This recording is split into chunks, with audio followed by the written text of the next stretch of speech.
Bien, donc après avoir démontré le théorème fondamental de l'analyse, euh, donc ce théorème, qu'est-ce qu'il nous permettait de faire? Il nous permettait de dire, étant donné, si on veut créer des primitives, alors, en intégrant les fonctions entre une borne inférieure constante et une borne qui varie x, on crée une primitive. Nous, ce qui nous intéresserait, donc c'est-à-dire à partir d'intégrales, on crée des primitives. Nous, ce qui nous intéresserait, ce serait plutôt l'inverse, ce serait calculer des intégrales. Et donc, le corollaire qu'on va voir maintenant, que vous connaissez déjà bien sûr, si on prend une fonction f continue, alors avec n'importe quelle primitive grand F de petit f, on peut calculer l'intégrale de a à b de f de x dx comme grand F de b moins grand F de a. Donc ça, on va démontrer ce théorème-là. Donc ce théorème-là, il faut bien comprendre que en fait, il fait un petit peu l'inverse du théorème fondamental d'analyse. Le théorème fondamental d'analyse nous donnait des primitives grâce à l'intégrale, et non, c'est le contraire. Grâce à l'intégrale, grâce à des primitives, on va calculer des intégrales. Donc démonstration. Alors pour démontrer ce théorème, je vais revenir à G. Je vais poser G de x égale l'intégrale de a à x de f de t dt. Je vais poser cette fonction-là, et ça, d'après le théorème fondamental de l'analyse, je sais que grand G, donc je sais que grand G, c'est une primitive de petit f.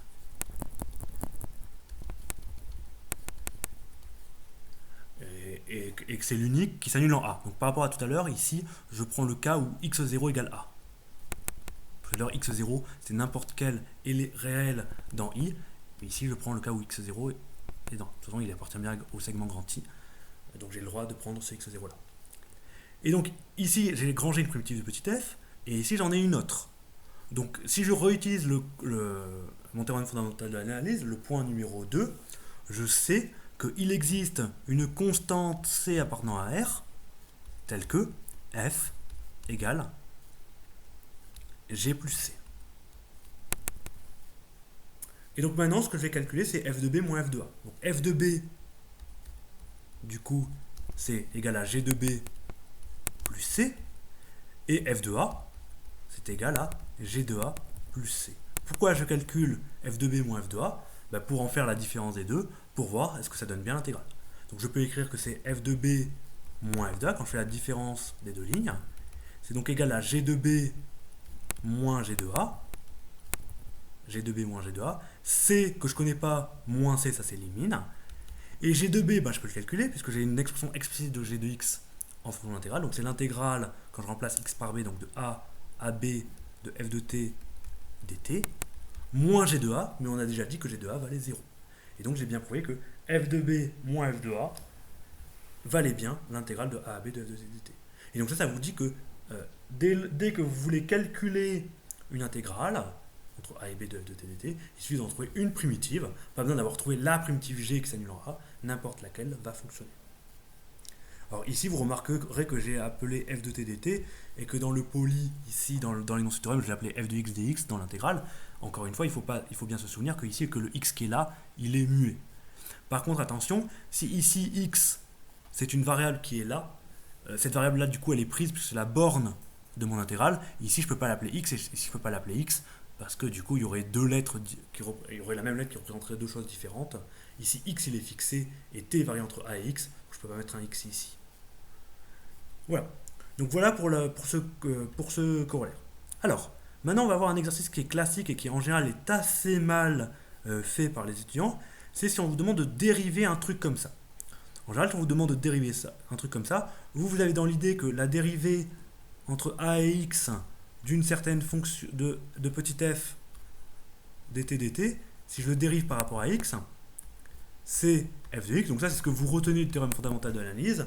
Mais vous voyez ici, les bornes, elles sont plus méchantes. Ici, il y a un x qui bouge, contrairement au a qui est fixé. Et ici, j'ai pas un x, j'ai un x au carré. Et donc, c'est plus compliqué. Donc, si vous essayez d'appliquer ce genre de choses-là dans votre tête que vous avez à peu près retenu, eh bien, ici, ça ne va pas marcher. Donc ici, je vais vous montrer la méthode que vous devez appliquer à tous les coups quand vous avez des bornes comme ça, un petit peu compliquées. C'est de commencer par dire, ah, ici, j'ai une fonction à intégrer. Je vais noter grand F, une primitive de l'application 4t donne exponentielle de t au carré.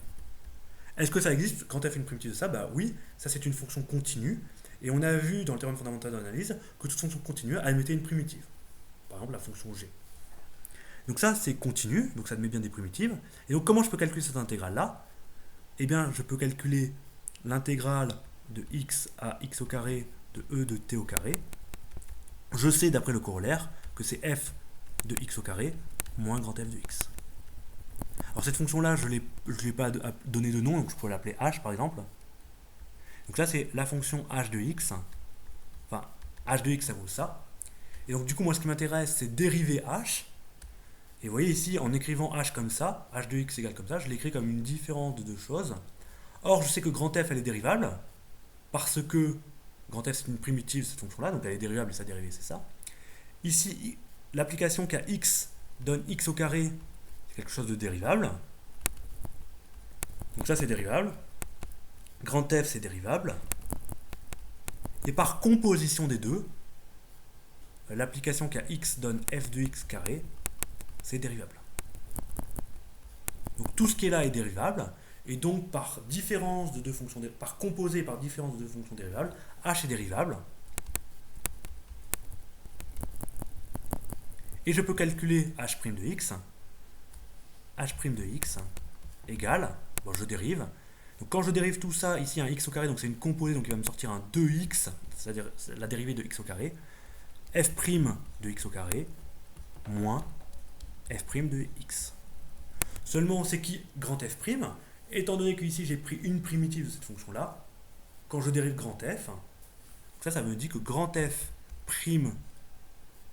de t, c'est e de t au carré. Puisque grand f, c'est une primitive de cette fonction-là, cette fonction continue-là. Donc ici, j'ai plus qu'à remplacer, et donc je peux dire que c'est 2x fois exponentielle de x au carré, puisque c'est t que je mets au carré, moins f' de x, donc exponentielle de x au carré. Et voilà, on a calculé la dérivée de h. Sans se tromper. Et ici, ce que font les gens, souvent, quand ils appliquent un truc comme ça, ils oublient de sortir le 2x qui vient par une composée. Donc quand on vous demande de dériver un truc comme ça, écrivez toujours grâce à une primitive, et après dérivez ce bout-là et ce bout-là. Ce faisant, vous voyez qu'ici, il y a une composée qui sort.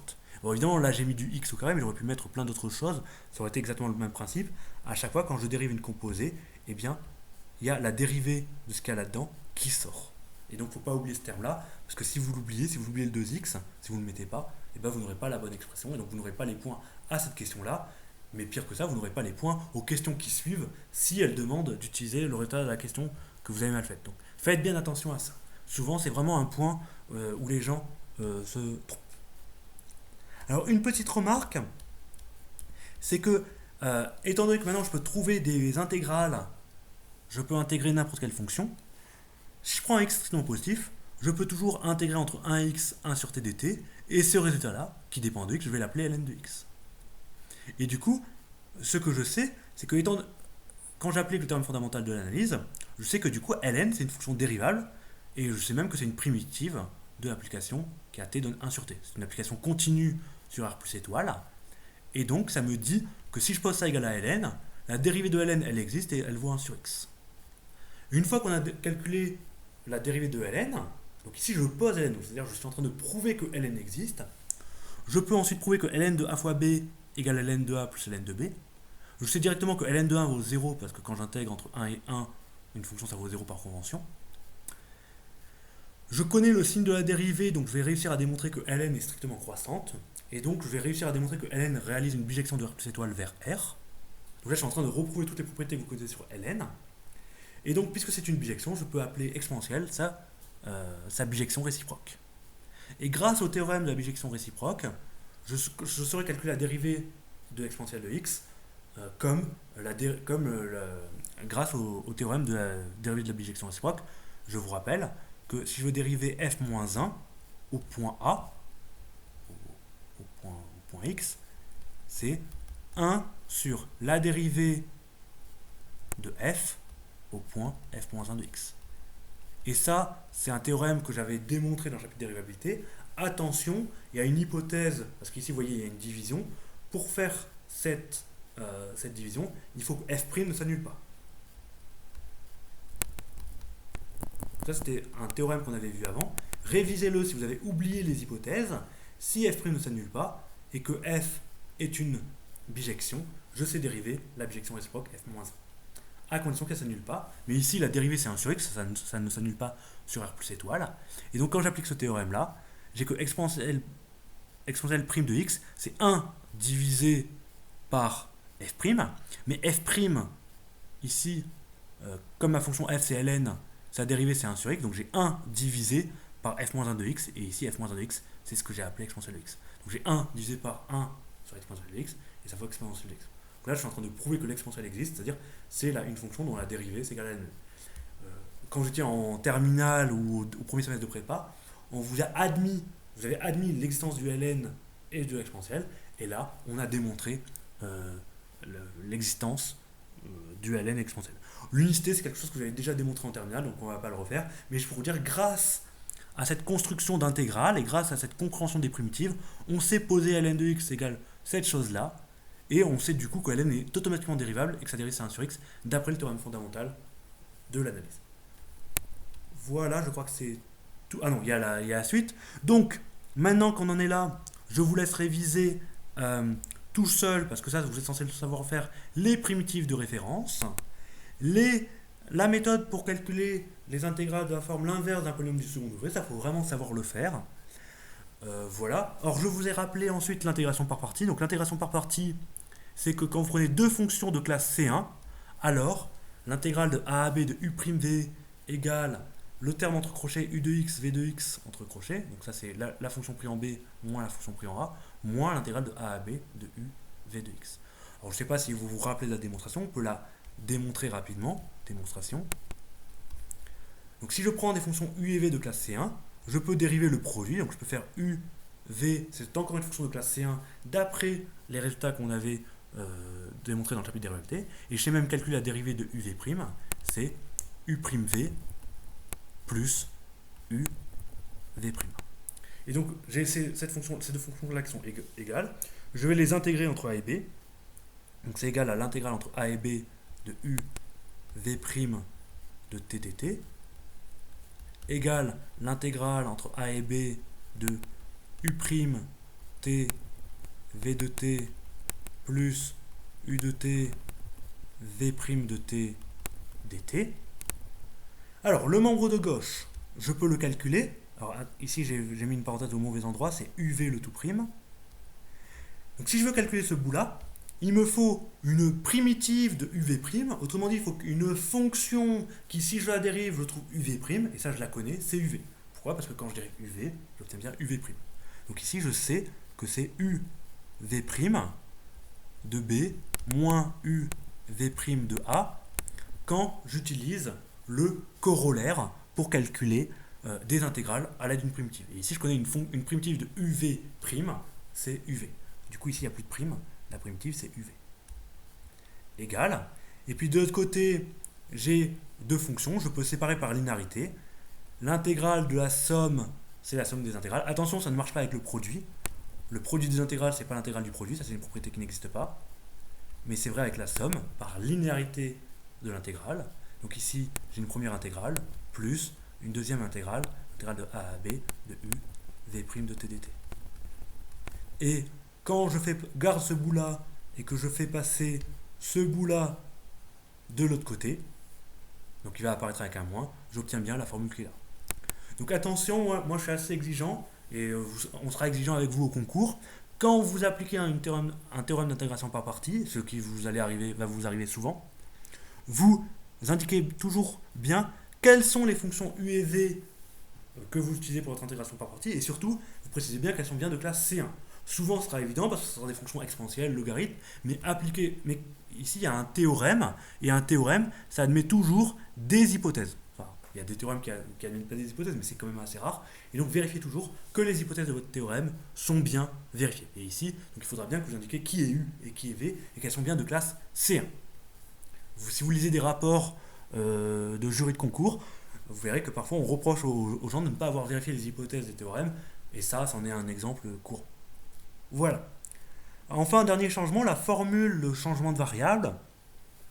Donc quand vous devez calculer l'intégrale de la forme a, b, f de quelque chose, vous pouvez toujours poser le x qui est là, Et quand vous posez le x qui est là, ici, vous avez le dx. Et donc, le phi de t, vous pouvez le remplacer par x. Le phi prime dt dt, vous pouvez le remplacer par un dx. Et attention, il faut faire attention aux bornes. Ici, si on fait le changement de variable x égale phi de t, quand t prend la valeur a, x prend la valeur phi de a. Et quand t prend la valeur b, x prend la valeur phi de b. Donc quand j'intègre entre x, j'intègre entre la valeur minimale de phi de a et la valeur maximale de phi de b. Et voilà. Donc quand vous faites un changement de variable, on en refera ensemble. Il y a trois choses à changer. D'une part, tout ce qui est en phi de t, vous le remplacez par x. Tout ce qui est, vous changez le dt en fonction du dx. Pourquoi? Parce que quand vous posez x égale phi de t, quand vous dérivez ça des deux côtés, le x se transforme en un dx. Vous dérivez le phi de t, donc c'est phi prime de t dt. Donc le phi prime dt, vous le remplacez par un dx. Et puis vous n'oubliez pas de penser aux bornes. Quand t vaut a, et bien x il vaut phi de a. Donc la nouvelle borne c'est phi de a. Et pareil, quand t vaut b, x vaut la valeur phi de b. Et donc ça donne cette formule-là. On ne va pas la redémontrer, mais si vous voulez la redémontrer, c'est assez facile en fait. Vous étudiez la fonction qui a, on va l'appeler h, vous posez la fonction h de x qui vaut l'intégrale entre phi de a et phi de x. Alors peut-être pas l'appeler, on va pas l'appeler x parce que x est déjà pris. On va l'appeler z. On va poser h de z égale phi de z de f de x dx moins l'autre intégrale, l'intégrale a et b on va le remplacer par z, de f de phi de t phi prime de t dt. Cette fonction là, comme à chaque, vous allez pouvoir l'écrire comme une primitive de f pour calculer cette intégrale là, et comme une primitive de f phi de t phi prime de t pour cette intégrale là. Et donc vous aurez une primitive de f et une primitive de cette fonction là, et vous allez dériver ça. Et vous verrez que du coup h, quand vous dériverez, donc h elle est constante, donc sa dérivée vous allez démontrer qu'elle est nulle. Est-ce que vous croyez que h est constante? Et si h est constante, comment on peut calculer la constante? Et bien on peut calculer la constante par exemple avec h de a. H, si elle est constante, elle est égale à h de a. Et quand vous remplacez z par a, ici vous avez une intégrale entre phi de a et phi de a qui vaudra 0, moins une intégrale entre a et a qui vaudra 0, donc ça c'était par convention, donc h vaut 0. Et donc ça prouve que h de b, donc si h elle est constante et que la constante vaut 0, par exemple h de b en particulier vaudra 0, et si h de b vaut 0, ça voudra dire que ça égale ça, quand j'ai remplacé z par b, ce qui est exactement ma formule là. Donc je détaille pas, ça normalement vous avez fait la preuve un petit peu avant. Voilà, c'est tout pour ce cours.